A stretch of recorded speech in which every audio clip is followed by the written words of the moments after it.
We're often told to reduce screen time for our mental health. But what if the next big breakthrough in wellness was actually inside our devices? My friend told me that he has ChatGPT for advice on getting a six-pack. The plan it provided seemed perfect, but it was actually dangerous because it recommended a food that he had an unknown allergy to. There was a world before these technologies were in the hands of adults and teens and kids. AI is just another tool in our toolbox. The biggest risks, over-reliance. I worry that our teenagers and our kids are just going to be less critical in their thinking. Do you think AI companionship can genuinely support teen mental health, or does it risk replacing real human connection? There's also, like, on the good side, having AI that you can talk to and text to in real time can help people that might not have a counselor available right away. Ideally, I would not want AI to be a friend. If you had to give parents just one piece of advice about AI and their kids' mental health, something they could actually use today, what would it be? The primary advice is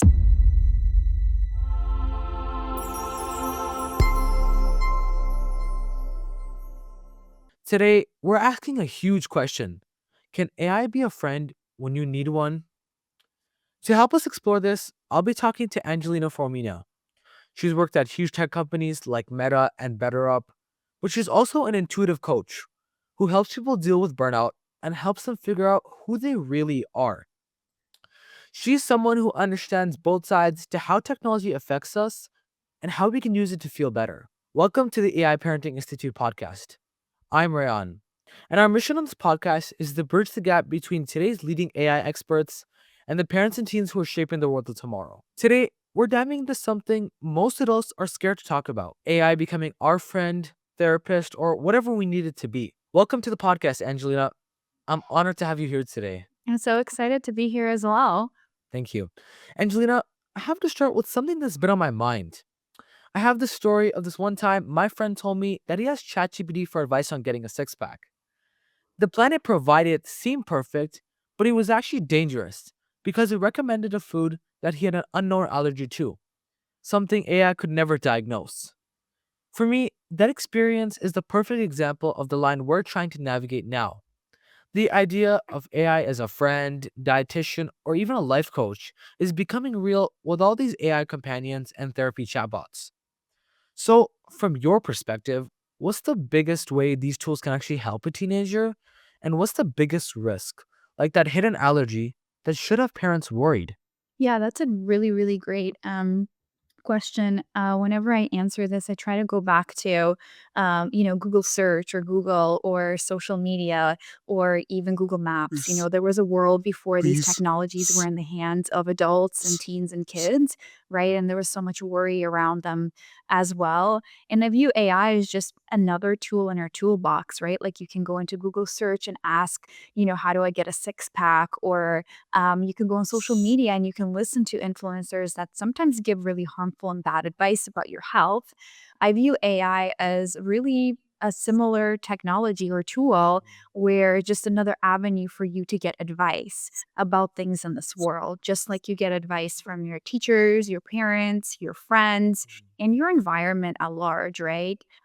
So in that sense, AI is helpful for you to learn, to study, to maybe even express your creativity in some ways, or get the emotional support that you need to talk things through, um, and to just have a starting point, I think, for Mhm. any advice that you're looking for in your life. But at the same time, one of the questions you asked was, what are the biggest risks that a parent should be worried about? And, like, us as regulators and product managers and tech enthusiasts, I would say those are about four harms that I see. The first one is just over reliance. So I worry that our teenagers and our kids are just going to be less critical in their thinking. They're going to maybe not listen to their intuition as much, or not know how to discern something from truth or not, right? Especially if it's something like in their hands every day and they can just quickly go to it. Why ask a parent? Why seek out information from your living environment when you can just, have something in your pocket? So over reliance is definitely one. The second one is information, right? So, especially when it comes to AI generated content, I would say less so than the use of ChatGPT. But how do you spot something as fake or as real and the information that you receive? 3, this is less of a worry for certain, individuals, but a higher worry for others. It's just replacing human connection, right? True. So, in research, we already know that adolescents, that spend a lot more time on social media, especially at night, have, worse sleep, they have more depression, more anxiety. So we are seeing that impact, right? And I worry that giving teens another way to replace human connection could move them farther and farther from developing skills like empathy or listening or connecting in real life. And then the last one is maybe tied to two, like misinformation, but inability to discern truth. Your point on replacing human connection, connecting to our next question. And Mm. so, do you think AI companionship can genuinely support teen mental health, or does it risk replacing real human connection? That's a great question. I think in general, it's not good or bad, especially when you ask like AI companionship, right? Like, I think AI is going to be so embedded into every product, app, or new apps are going to emerge, right? So it really is dependent on the design of the product, the use case, and like what it really is, right? Mm. So a teen using a specific therapy app that has an AI component or BetterUp for coaching that has an AI component will get a different result, different information than if they're just using ChatGPT, right? So I think there, I would just ask people to be discerning of the product that they're using and where it's coming from and who made it, right? So, if the data is actually trained on clinician data or backed by clinicians, it is more safe. And then people can use that information for mental health support. If you're just using ChatGPT or AI in a different way, I think it's really important for parents and teens on their own to cultivate this discernment and say, hey, like, this is just a quick information gathering session. This is not an actual like mental health support companion, right? Um, yeah, I think there's also like on the good side, having AI that you can talk to and text to in real time can help people that might not have a counselor available right away or if Mm. they need support late at night and they have no one else to go to. So there are like, good parts to it. But I think the negative aspects of using AI for mental health and for that kind of support are one over self-diagnosing in the wrong way. So, like if you continue talking to ChatGPT and then end up thinking that you have a particular disease, or you self-diagnose with ADHD and anxiety, like we all like to do, then that actually can create unnecessary worry and stress in your mind. And you'll be walking around the world with, oh my God, I'm anxious. I have ADHD. Something's wrong with me, right? And I really, really, truly believe in my coaching practice that like what you are, what you think. And we need to cultivate like positive thoughts about ourselves and the world.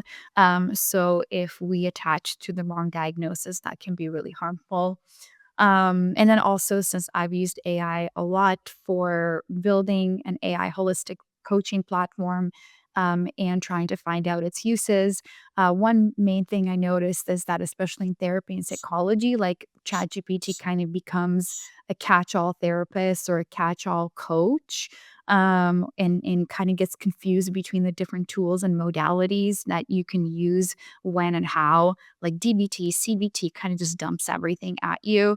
So I think that's another way that it can be harmful is like not necessarily personalizing the techniques and tools that you need for the person that you are and what you're struggling with. Mhm. Angelina, Could you just define what a DBT and a CBT are for my audience? Yeah, it's CBT is cognitive behavioral therapy. And I'm just referring to like oh, and DBT is dialectical behavioral therapy. So there's a lot of different types of therapies and modalities. And with coaching too, right? There's different styles of coaching and modalities. So what ChatGPT does is kind of just aggregates everything and then gives you responses. But it doesn't necessarily say, hey, like this person has anxiety or they have trauma, and I'm now going to cater with the right tools for them and the right plan. That's something that a coach and therapist does by understanding you at a whole person level, usually mind, body, emotions, spirit, and then really personalizing something to you. I don't think AI is there yet, or it requires a lot of conversation with the AI for it to learn who you are and what diagnoses you have.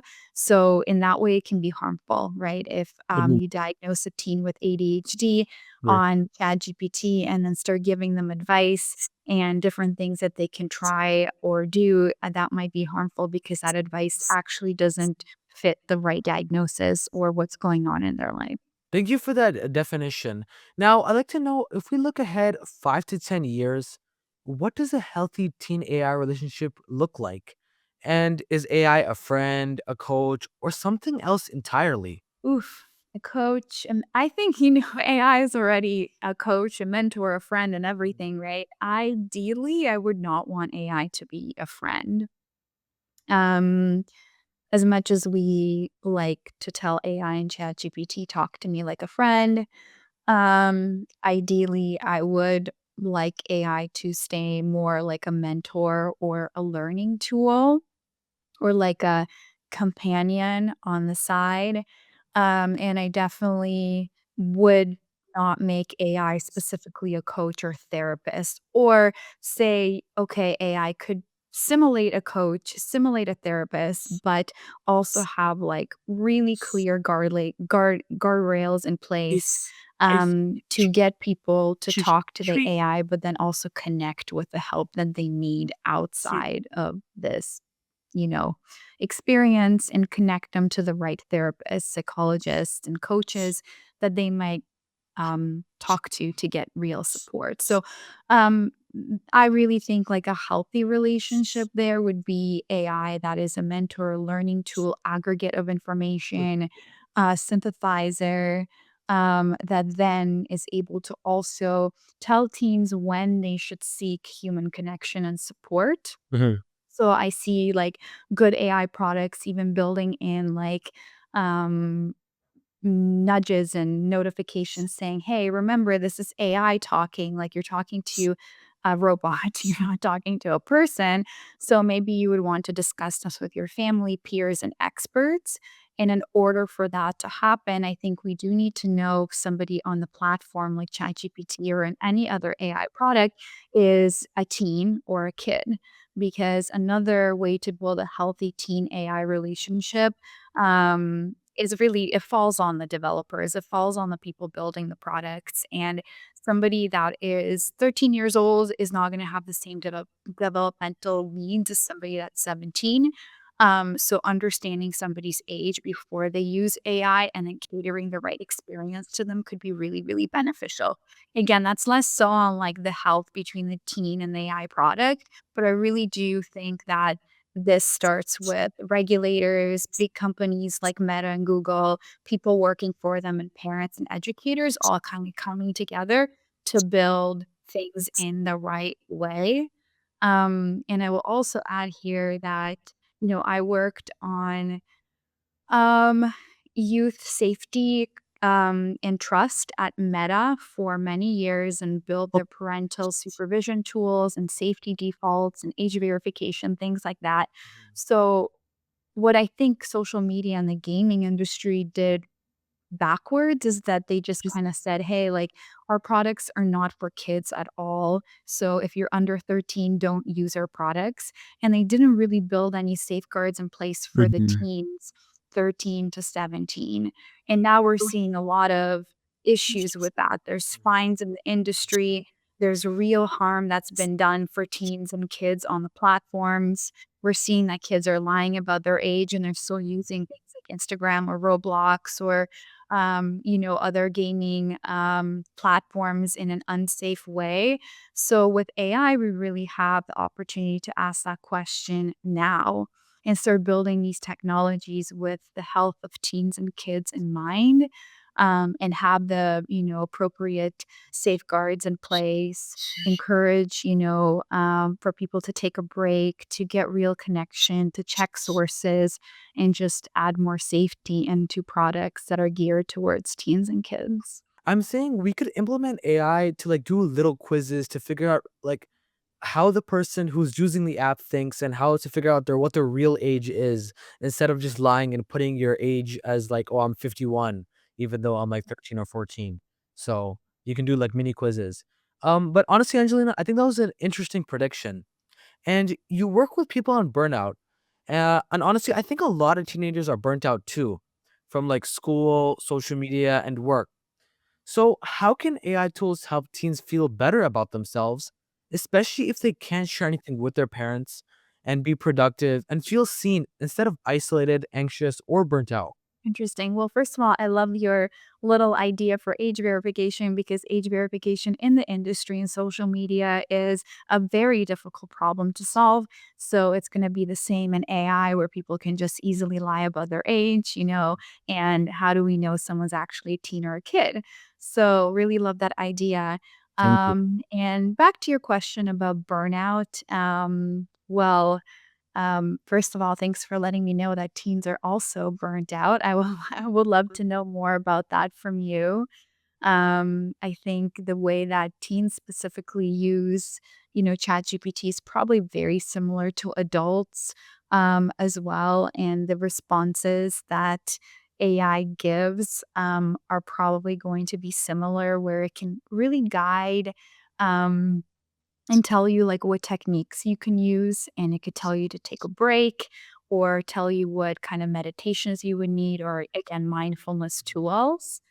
And it can listen to you when no one else is available, and it could also be really good at creating like step-by-step plans, right? If you say like, record a voice note, this is everything I'm overwhelmed with. I don't know Mhm. what the next step is to take. Can you guide me in a few different directions? I think ChatGPT is really good at structuring information and letting you know, like, here are a few clear plans, or this is the next task that you should focus on, right? So, in that way, I think AI is great. And, your question is more around um, burnout and how you can use AI tools. And I would say um, you could ask AI to talk as if they were a coach and really ask it to not be overly dramatic and encouraging, because I think sometimes AI is maybe a little too friendly and it makes you think all of your ideas are amazing. True. And if you use ChatGPT for long enough, and this is kind of how you get into those spirals and those loops, you're like, well, somebody's giving me feedback back that my behavior is actually amazing, while my coach and my mom, they're saying something completely different. They're wrong because ChatGPT is actually encouraging me. So, like, asking for it to be very pragmatic with you and logical and give you the pros and cons or non-biased is something that you can do. um, you can also ask AI or ChatGPT to really research the sources for you and actually like type in like what experts, psychologists, therapists, dietitians um, recommend for this specific thing that I'm going through, like where the actual studies. And then now ChatGPT kind of links those sources. So like go into the sources and read those sources yourself and do more research and kind of cross check, right? And then always ask, like, are you sure this is the right approach? Are there any other options? Is there anything else? And at the end of the day, really use your discernment, because really, like, what ChatGPT does is like mines all the data on the internet and presents it to you. So it's important to know that it doesn't know enough about you to make a very concrete suggestion. And even in coaching, with coaching modalities, like a lot of times we don't jump to advise a client. We're really there to ask a question and, listen to the client and help them find their own answers. So, in that way, you can ask ChatGPT to support you instead of giving you all the answers up front. Yeah, I think those would be it in terms of, like, working with AI, but, I'm also happy to talk a little bit more about, like, burnout in general with Sure. teens and, like, some advice there beyond AI. Sure. So yeah, as I said, burnout. A lot of burnout is caused by like a lot of homework. I would say a lot of work in general. If like kids my age, or I'm just like 15 right now, so kids next year are getting jobs. So if Mm. they don't, like manage their time properly with the job and homework from school, it can really cause them to burn out. And so I think that's one way. And honestly, not talking about like how you're feeling inside is another way. Not expressing your feelings, not talking to someone about how you feel can be another way to cause burnout. Yeah, yeah, absolutely. That's really great. Thanks for sharing. Well, I think the good news is whatever, struggles and experiences you're going through right now are really going to just help you build that resilience moving Mhm. forward in life, right? I always tell people to have kind of a growth mindset with anything that they do. We all want life to be really perfect and fun and light. And I think as you work on yourself and choose the activities you participate in, choose the people you surround yourself with, eventually you do get there where you look around and you're like, wow, I love everything that's in my life. But the journey to get there is usually a lot of trial and error. It's a lot of learning. What do I like? Who am I? Do I like this job? Do I like that job? So, like, Yeah. there's a lot of play and curiosity and experimentation in life that we often tend to forget or diminish because we want our teens and young adults to follow a very concrete checklist of like get a job, get education, get a job, do this, this, this, this. And there's really not as much room for that exploration. So that would be like my main piece of advice there is to really approach everything that you're doing in this period of your life as curious and as exploration for what you want to do in the future. Um, and I think also with burnout, like we talk about AI, actually, it's interesting that burnout is part of this discussion because I think our phones and AI are contributing to that burnout. So, what I tell people in my Beyond Burnout program is to start building those healthy digital detox habits that are actually so incredibly hard for adults. So, asking a teen to do this is even harder. But if you can start cultivating these when you're young, it's going to be such an advantage for you. So, things like no phone before bed, like before the last 30 minutes. When you wake up in the morning, like the first thing that you want to do is grab your phone and sit in bed with your phone. Like adults do that too. I do that all the time until I was like, hey, like no more. I'm actually going to not check my phone and I'm going to give myself 2 hours in the morning to make food, to journal, to just enjoy life and listen to my own self without my device. And then having hobbies in nature or taking like complete days and weekends off grid where you're with your friends but you're not using your phones. That can all be like really healthy digital detox habits that you build as well in this burnout um, journey. And actually, another idea that I have for just both of the questions that you asked is to personalize ChatGPT as well. So there's a lot of personality tests that you can take, like Myers Briggs, Enneagram, 5 elements in Chinese medicine. I'm sure in high school, they also get you to take a lot of different quizzes and tests to figure out who you are, what you like, your Mhm. skills. So if you can gather that information and then prep ChatGPT and say, like, this is my profiles, all of the different strengths and weaknesses I have. Like, what do you think would be good advice for how I manage my time based on my personality type? Or what kind of career options should I consider based on my personality type? That's also another way to personalize AI to work for you. But again, use your discernment with any information that's coming back from it. That was an amazing point. Now, I want to know if AI can analyze their data to help us find purpose, does it make it easier or harder to take a risk and follow a path that isn't the most optimal or logical one? Are you asking, like, will AI help you decide, like, a career path, for example, or option to pursue? Yeah, you could say maybe a job or like what's next after I do this task, you could say. But just following a logical or optimal path. I think it all comes down again with how you interact with AI, right? And I think it's super important um, to ask AI to give you options and to give you pros and cons of every option, to add more options, to combine options together, right? So, again, using AI as a way to expand your mind on what's possible or to really do research on the pros and cons of different options. But I think ultimately, the most important thing is to cultivate your own ability to think critically, creatively, to foster that self reliance and make a decision outside of AI. Like, if you can just picture yourself like super centered and then all the stuff around you, like little bubbles, AI is just one bubble that will be where you can put your hand for advice. Like, your teachers are another bubble, your family's another bubble, your peers are another bubble. Like, Instagram or whatever influencers are saying is another place. Like, so when you're making decisions and you're choosing path or any options, like cross check whatever you're doing with AI with other sources of information in your life.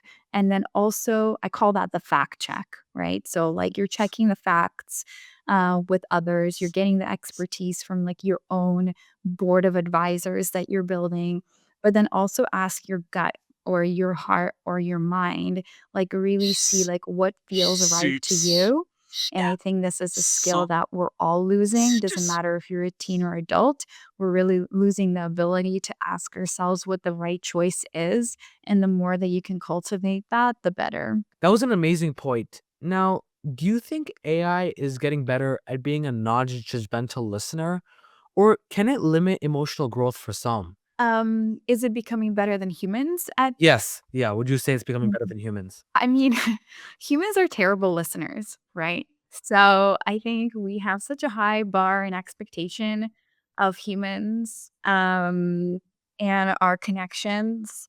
And when I was studying energy healing and Chinese traditional medicine, one of my professors said that the best thing you can do as a coach for people is to hold space for them because most people never feel seen and never feel listened in their entire day, especially like adults running around. If they're managing a team Mm. of people, they're listening to everyone and then they come back home and their kids and their spouse, they're all talking at them. Like, so that's just the reality of the world. Like, we all crave, intimacy and care and compassion and empathy, but we don't really get that as much in our day-to-day life. So of course, in that way, like, we perceive AI to be a better listener because it's just there and it's unconditionally there for us, right? But I think it's important to understand that what's more important than just someone listening is the dynamic of a relationship and how you can grow in it, right? With AI, you can grow through an exchange of intellectual conversation and get feedback back in a rational, logical way, but it's not the same as connecting with a human and going through discomfort of building that relationship or trust or doing activities with them and learning about them that will actually like grow you as a person and enrich your life. At BetterUp, you focused on meaningful growth, but how do we ensure AI fosters growth in teens rather than just creating comfort or dependency? And growth in what way? How would you define growth here? I would say growth is, yeah, not just like supporting every idea, but telling you the truth about what your like how your idea will work in the real world. And not just like AI defaulting to, hey, this is a great idea. Hey, you should go try this out. So yeah. Yeah, that's a great question. And I think this is where AI could fall short, right? It will just tell you that's a great idea or wow, like amazing, your homework is brilliant, right? So I think it's again how you interact with AI, where you like if when I talk to ChatGPT, for example, and share an idea for a business, and it says, "Wow, that's amazing! Like that, no one has ever thought of that before." And I'm like, "Clearly, they have." So my next follow up questions to ChatGPT would be like, "What are the risks here? What are the cons here? Like, what might not work here?" Can you give me more information about this idea or other alternative ideas, right? So, really like being the person that's kind of pushing the boundaries of AI, not just taking whatever it says at face value is really important. And same with your mental health, right? It's like, what other options do you have for me? Where is this information coming from? Is this trustworthy information? What are the sources? Like, kind of pushing back and receiving information from AI that way is really important. We talked about AI helping with burnout and mental health, but what about the bigger picture? I feel like a lot of kids my age are just on a treadmill with school, homework, or social media without really knowing why.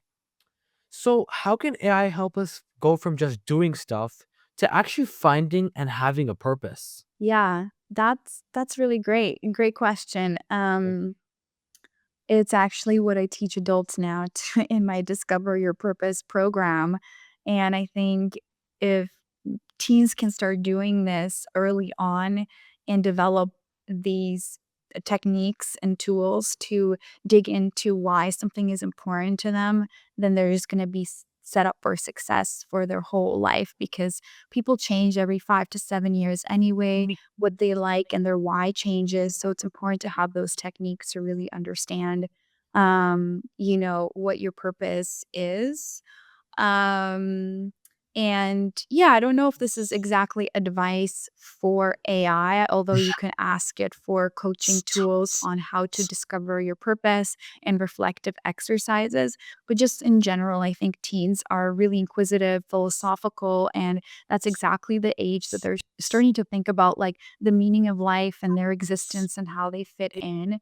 So really starting to develop your why by understanding who you are is really important. And I'll just take a step back and say, like, it took me a decade and a half, I guess, to come back to my teen self and realize everything I'm doing in life right now is everything the teenage me wanted to do or didn't know how to put together. So I actually think when you are a teen, you know what you like, what you're gravitating towards. You just don't know how to fit that into the bigger picture of the world just yet because you don't have enough experience, actually working in many different places or seeing a lot of the world. But if you like creativity and painting more than math, if you love music, like, you want to maybe volunteer at a hospital or you want to volunteer with sustainability and things like that. So, asking yourself, like, what do you actually like doing? What gives you energy as opposed to takes energy away? What you can, stay up all night working on or reading about or talking to your friends about. Those are all indicators of like where your innate skills, strength, and passions lie. And the more you can listen to that and kind of like, move forward and add those pieces into your life, I think the bigger picture will kind of reveal itself and the why will reveal itself over time. That was a great point on how to find our purpose. So, now some might worry that AI might normalize unhealthy coping if it isn't trained well. So, Mm. how do we build an AI that gives us safe, constructive, and genuine support in mental health? If we're building AI products that are safe for mental health or have Or burnout. you're giving it like a great prompt that gives us a safe, constructive, and genuine support in our answer. Yeah, I think there's a lot of things that AI can do, and let's go back to like what some of the real harms might be. So, as we said, it's like unsafe diet advice, self-harm content, harmful challenges, Mhm. not really knowing the person and not understanding their needs and just giving them like basic information that everybody else receives. Yeah, and like wrong advice. I think that or building that reliance so people don't really trust humans anymore. Like those are all the real harms. So whenever we're designing, you know, an AI that's safe, we really need to come back to what are the real harms that teens are experiencing by using these products. And I think we're like very early on in understanding that. And more research is going to come out in the next few years. But I think also sources and context of where information is coming from, training data on real data and experience from experts, have actual experts like confirm responses and spot check them and, just make sure that what is being like, reviewing the information, I think that's being sent to people is really important. Having a reporting or feedback system is really important as well. And I think in including some of the safeguard features that we built, on Instagram and in VR, like asking people to take a break or talk to a friend, are also, all things that we can do to create a more like safe environment in AI. Um, you know, uh, for teens, yeah. That was a great idea on how we can build that kind of AI. But now I want to get a bit practical about school. How can someone my age use AI for homework or studying in a way that actually helps us learn better instead of just getting answers and having learned nothing? Yeah, again, it comes down to how you prompt and set the AI up. And I'm just talking about ChatGPT, but I also think there's like amazing products out there on the market now that are in the education space. Specifically, if you want to learn a language or you want to study for like biochemistry or biology or things like that, like I would really go out of your way to research amazing tools that are being built specifically for your use case, as opposed to only relying on ChatGPT.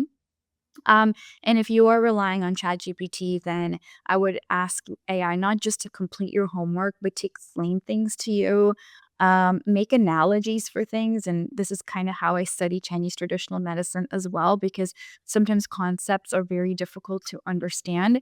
So I bring it back to what I know, which is building products and software.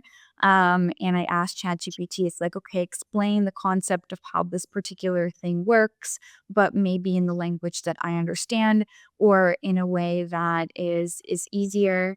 Build frameworks for me, build diagrams for me, acronyms to remember, different things that I'm learning that I need to memorize. Those are all the ways that I've used it personally. Yeah, and you can also ask for it to oh, sorry? I was thinking like in a way that's simplified and personalized to me. Yeah, absolutely. Yeah, like actually give it direction on like giving you more examples or quizzing you. But again, like AI is just a tool. It's going to do what you tell it to do. So understanding all the things that you can ask it and how you can change how it works and interacts with you is the start. Many of us use AI to find answers, but what about the questions we don't even know to ask yet? As a coach, how do you help someone uncover hidden fears or beliefs holding them back? Things AI could never truly diagnose.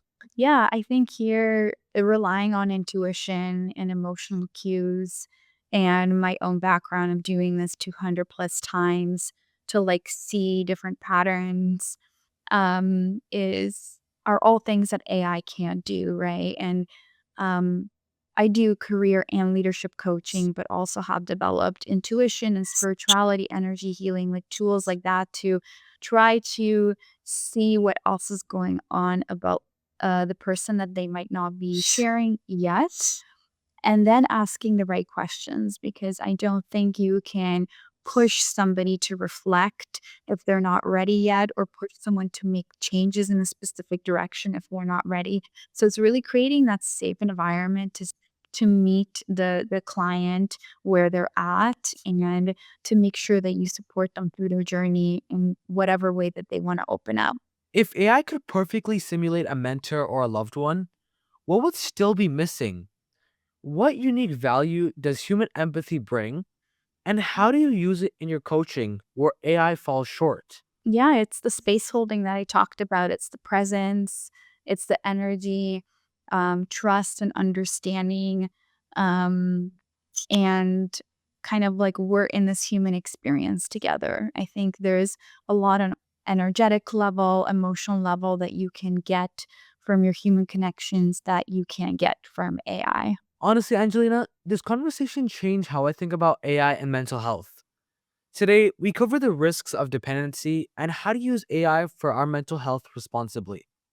But what really stuck with me was your idea about AI being training wheels for emotional growth. Sometimes it's easier to work through your thoughts with AI before bringing them up to real people. So, Mhm. if you had to give parents just one piece of advice about AI and their kids' mental health, something they could actually use today, what would it be? Hmm. So much advice. I think the primary advice is to help teens develop their own critical thinking, creativity, problem solving, teaching teens to listen to themselves first and even ask, like, what do I think the answer to my problems is before they touch any technology, AI, or Google search, or ask anyone else. It's really parents facilitating an environment where teens can start asking themselves a question first, and then building like a mindset of healthy questioning and curiosity where teens start to develop, their ability to say, oh, wow, that's interesting advice, but where is it coming from? Who wrote the article? Like, what are their intentions? Like, what else can I learn here?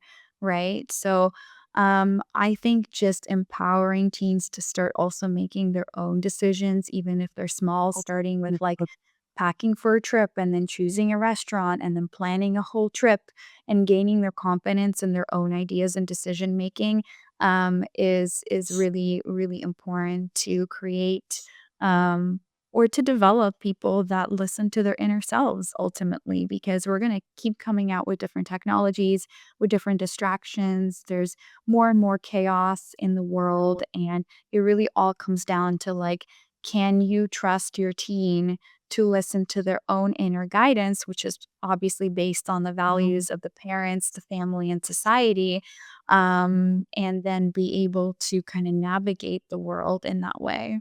That was great advice. Now, for everyone listening, whether you're a parent figuring out if your child's use of AI is healthy, or you're a teen using ChatGPT as your therapist, the key is intention. Be honest about why you're using it and keep pushing yourself to grow. Angelina, where can people find more of your work? Yeah, they can find more of my work on my website. It's Angelina Fomina, FOMINA.com. And yeah, they can read more about my journey there or coaching packages and programs that I have available now as well. Thank you, Angelina. I really appreciate you being here today. Thank you so much. This was a lovely conversation and great questions. If this conversation changed how you think about AI and mental health, help me get this message out to more parents. Subscribe to the AI Parenting Institute, share this with a parent who's stressed about AI, and drop a comment. I want to know, what's the one thing you're going to try differently after hearing this? Once again, I'm Rayyan, and thank you for trusting me with your time and your biggest parenting concerns. Until next time, let's keep building a future where kids don't adapt to change, they create it.